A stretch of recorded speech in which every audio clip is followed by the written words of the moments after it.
नमस्कार, म कृष्ण प्रसाद पौडेलको आजको शुभ साहित शुभ मुहूर्तका साथ राशिफलमा यहाँलाई स्वागत छ। शुभ मंगलाचरण। ईशान विष्णु कमलासन कार्तिकेय वन्नित्रयार्क रजनीश गणेश्वराणाम् क्रौञ्चामरेन्द्र कलशोद्भवकस्यपानाम् पादान् नमामि सततम् पितृमोक्ष हेतु पितृचरणकमलेभ्यो नमः। आजको दिन यहाँहरू सबैको मंगलमय होस्। यहाँहरूका पितृले सदैव कल्याण गरून्। आज मिति 2077 साल भदौ महिना 24 गते बुधबार, तदनुसार सेप्टेम्बर 9 तारिक सन् 2020 नेपाल सम्वत 1140 यमलाका सूर्य दक्षिणायन वर्षा ऋतु प्रमादी नाम संवत्सर शुद्ध आश्विन कृष्ण पक्षको आज सप्तमी तिथि बेलुका 9:45 सम्म आज दिनभर सप्तमी तिथि रहनेछ। कृत्तिका नक्षत्र हर्षण योग भद्रा कर्ण आनन्दादि योगमा आज सिद्धि योग परेको छ। सूर्योदय बिहान 5:48 भयो भने सूर्यास्त साँझ 6:13 हुनेछ। आज जन्मिएका र अब जन्मिने बालबालिकाहरू सबैको वृष राशि हुनेछ। आज चन्द्रमाको स्वरूप सेतो, चन्द्रमाको वास दक्षिण दिशा। यात्राको सिलसिलामा हो भने आज दक्षिण र पूर्वलाई राम्रो मानिएको छ। पश्चिम र उत्तरको लागि भने आज यात्रा गर्ने क्रममा मिठो चीज खाएर मिष्टान्नहरू केही खाएर यात्रा गर्नु राम्रो मानिन्छ। आजको दिन विशेष गरेर कर्कट राशिको लागि घातबार मानिएको छ। आज शुभ समय रहन गएको छ। आजको लागि बिहान 6 बजेबाट 8:30 बजेसम्म लाभ र अमृत बेला बिहान रहनेछ। अशुभ समय 12 बजेबाट 1:30 बजेसम्म भने आज राहुकाल रहनेछ। आजको दिन आज शरीरमा तेल लगाउनाले लक्ष्मीको वास हुने शुभ दिन रहेको छ। नयाँ कपडा लगाउनाले धन लाभ हुने आजको दिन हो र भगवानलाई नैवेद्यको रूपमा मिश्री, नुहाउने घिउ, नरिवल चढाउनुस्, अति उत्तम फल प्राप्ति हुने आजको दिन रहेको छ। नयाँ कार्य गर्दा आज पहेँलो अथवा हरियो वस्त्र धारण गर्नुस्, यहाँलाई उत्तम शुभ फल प्राप्ति हुन्छ। आजको बार भगवान विष्णु नारायणको बार रहेको छ भने आज तिथिका देवता भगवान सूर्य हुनुहुन्छ। आज 16 श्राद्ध अन्तर्गत आज सप्तमी श्राद्ध रहन गएको छ।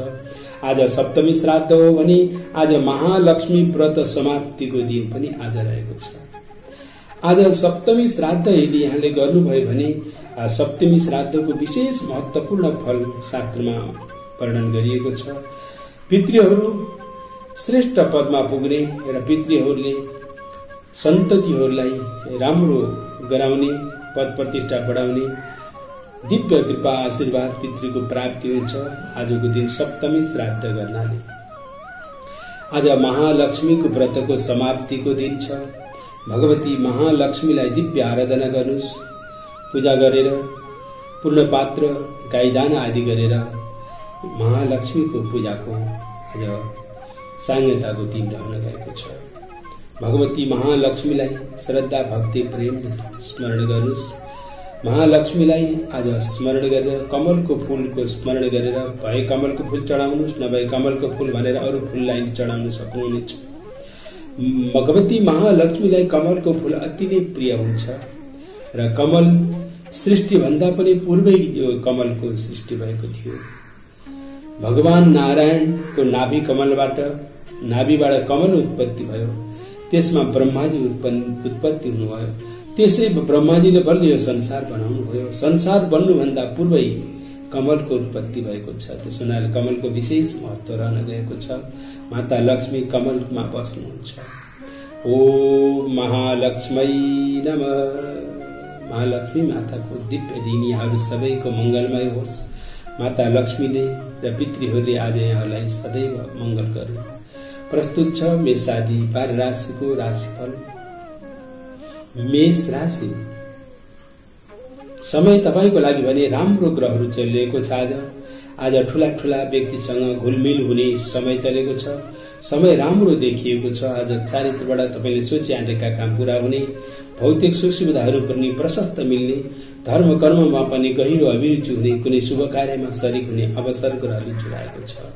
शुभ रङ आज यहाँको सेतो, शुभ देवता भगवान मधुसूदन। वृष राशि, समय यहाँको लागि पनि आज राम्रो दिन हो। आज ज्ञान आर्जन गर्ने अवसर जुटिरहेको छ। आज कार्यमा पनि राम्रो उपलब्धि प्रगति होला, मन प्रसन्न रहनेछ। कोही आत्मीयजनसँग भेटघाटले खुशियालीले परिपूर्ण दिन हुने देखिन्छ। प्रेम सम्बन्धमा सुमधुर सम्बन्ध अझ जोडिएला, मंगलमय शुभ दिन यहाँको रहनेछ। शुभ रङ आज यहाँको रहेको छ हरियो, शुभ देवता भगवान त्रिविक्रम। मिथुन राशि, आजको दिन यहाँको लागि भने कार्यक्षेत्रमा त्यति भने जस्तो देखिएको छैन।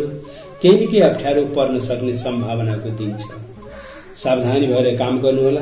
प्रत्येक कार्य दोहोऱ्याएर तेह्राएर गर्नुपर्ने देखिएको हुनाले सतर्क भएर गरिएका कार्यहरू सफल हुनेछन्। शुभ रङ आज यहाँको प्याजी, शुभ देवता भगवान वामन। कर्कट राशि, समय अति उत्तम चलिरहेको छ। आज तपाईको उच्च मनोबलले ठूला ठूला कार्यहरू सम्पन्न हुने देखिन्छ। आज मातापिताको आशीर्वाद मिल्नेछ। समाजमा इज्जत थपिएला, काम गर्नमा हौसला अझ थपिएर आउने दिन हो। तपाईले गर्दै आएको कामको राम्रो प्रतिफल नतिजा आउनेछ। शुभ रङ पहेँलो, शुभ देवता भगवान श्रीधर। सिंह राशि, समय आजको दिन तपाईको पनि राम्रो दिन हो। आज तपाईलाई आफन्तजनको पूर्ण सहयोग प्रशस्त मिल्नेछ र श्रीमान श्रीमतीको बीचको सम्बन्ध पनि आज सुमधुर बनेर आउला।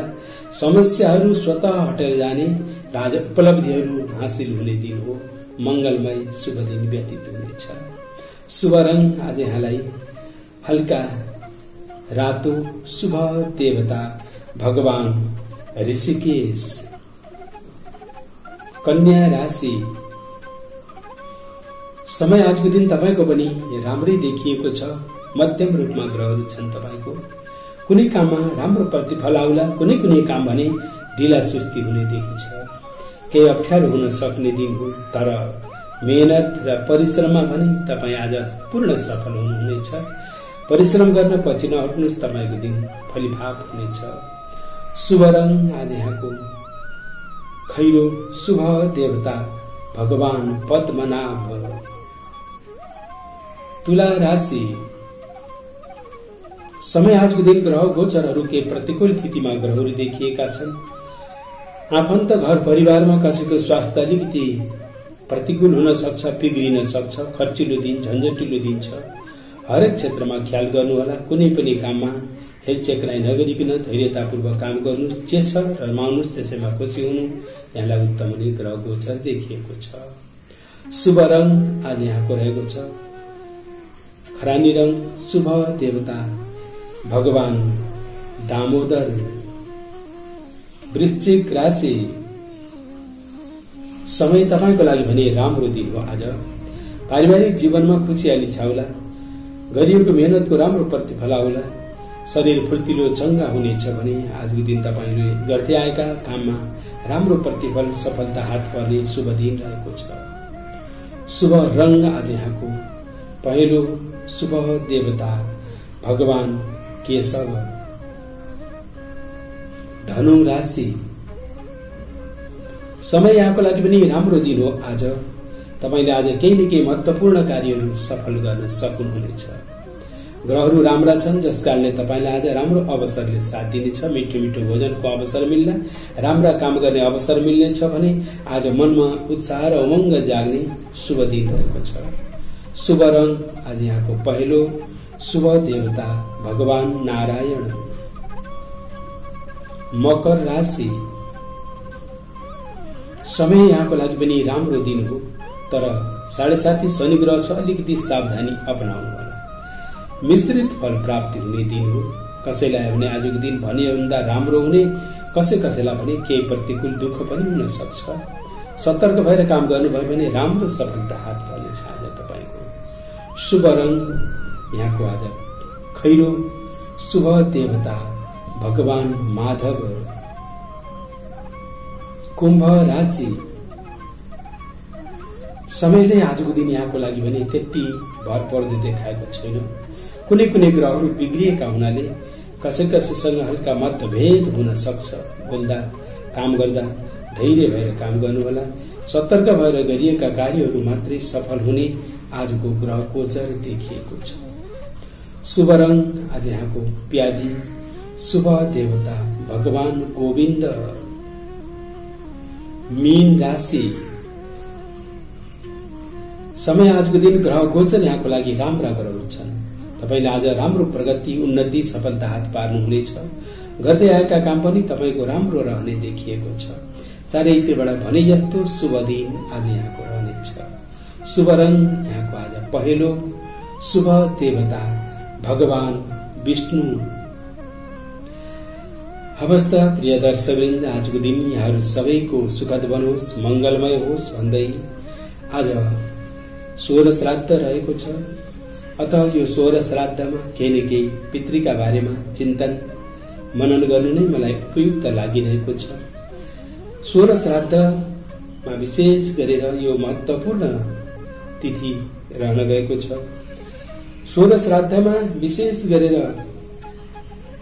नियमहरू अपनाउनु पर्ने हुन्छ। 16 श्राद्धमा 16 श्राद्धको विधि यस प्रकार रहन गएको छ। श्राद्ध भोजन गर्ने ब्राह्मणले फेरि अर्को पटक अर्को ठाउँमा गएर भोजन गर्नु हुँदैन। एक पटक मात्रै भोजन गर्ने, सम्भव भए एउटा मात्रै श्राद्ध गर्ने यस्तो विधि। अथवा कहीँ अप्ठ्यारो परेको छ भने सकेसम्म ब्राह्मण भोजन गराउनु भनिएको छ। भोजनको ठूलो महत्व छ। श्राद्धमा भोजनको ठूलो महत्व रहन गएको छ। भोजन गराउनाले पितृहरू तृप्त हुन्छन्। भोजन नगराइकन ब्राह्मण पठाउनु हुँदैन। भोजन जसरी पनि गराउनु यस्तो एउटा अंग रहेको छ ब्राह्मण भोजनको बारेमा। ब्राह्मणले जब भोजन गर्दछन् भने पितृहरू तृप्त हुन्छन्। ब्राह्मणले भोजन गरेर त्यो ब्राह्मणले गरेका पूजा पाठको फल ती पितृहरूले प्राप्त गर्दछन्। अन्न जसको खाइन्छ भने त्यो अन्न खाइयो भने आधा फल जसको अन्न हो उसले प्राप्त गर्दछ, आधा चाहिँ ब्राह्मणले पाउँछन्। जुन दिन ब्राह्मणलाई भोजन गराइन्छ भने त्यो दिन उसले गरेको जप पाठ पूजाको आधा फल त्यो यजमानलाई प्राप्त हुन्छ। प्रिय दर्शकवृन्द, हवस् त ब्राह्मणलाई भोजन गराउन नभुल्नुहोला श्राद्धको दिनमा। यसैमा पितृहरू प्रसन्न हुनेछन्। हस्त आजको दिन यहाँहरू सबैको मंगलमय होस्। आज जन्मोत्सव रहेको छ भने जन्मोत्सवको हार्दिक मंगलमय शुभकामना। वैवाहिक जीवनको वर्षगाँठ मनाइरहनु भएको छ भने दाम्पत्य जीवन मंगलमय होस्। आज कुनै शुभ कार्य गर्ने सोचमा हुनुहुन्छ भने तपाईको शुभ कार्य पूर्ण सफल होस्। जाँदा जाँदै जीवनभर सम्झिराखे राम्रो ज्ञानको कुरा। श्राद्धको दिनमा कुबिडो खानु हुँदैन। हवस् त अब म बिदा लिन्छु। यहाँहरू सबैको मंगल होस्। जाँदा जाँदै अझ भोलिको विशेष जानकारी। भोलि 25 गते बिहीबारको दिनमा अष्टमी श्राद्ध पर्न गएको छ। आज अन्नप्राशनको लागि पनि महत्त्वपूर्ण साइत जुरेको छ। पास्टीको दिन आज रहन गएको छ। पास्टीको समय बिहान 6:08 रहेको छ। हाल विश्वभर फैलिएको कोरोना भाइरसबाट सुरक्षित रहनुहोला भन्दै यहाँहरूलाई भगवानले सदैव कल्याण गरून्, रक्षा गरून्, पितृहरूले सदैव रक्षा गरून्। प्रिय दर्शकवृन्द, धर्म संस्कार संस्कृतिको लागि हेर्नै पर्ने युट्युब च्यानल ज्योतिष पथ, मेरो यहाँ विभिन्न जानकारीहरू लक्ष्मी पूजाको विशेष महत्व दिएको छ। आज लक्ष्मी पूजाको महत्वपूर्ण दिन भएको हुनाले त्यसमा हेरेर यहाँहरूले लक्ष्मीलाई पूजा गर्नुहोला, अर्चना गर्नुहोला। त्यहाँ जानको लागि आज के गर्ने के नगर्ने टाइप गरेर त्यो लक्ष्मी पूजा मेरो युट्युबबाट प्राप्त गर्न सक्नुहुनेछ। ज्योतिष पथ। हवस् त सदा मंगल होस्। पितृवन्दनका साथमा बिदा हुन्छु। ओम देवताभ्य पितृभ्यश्च महायोगिभ्यैव च नमः स्वाहायै स्वधायै नित्यमेव नमो।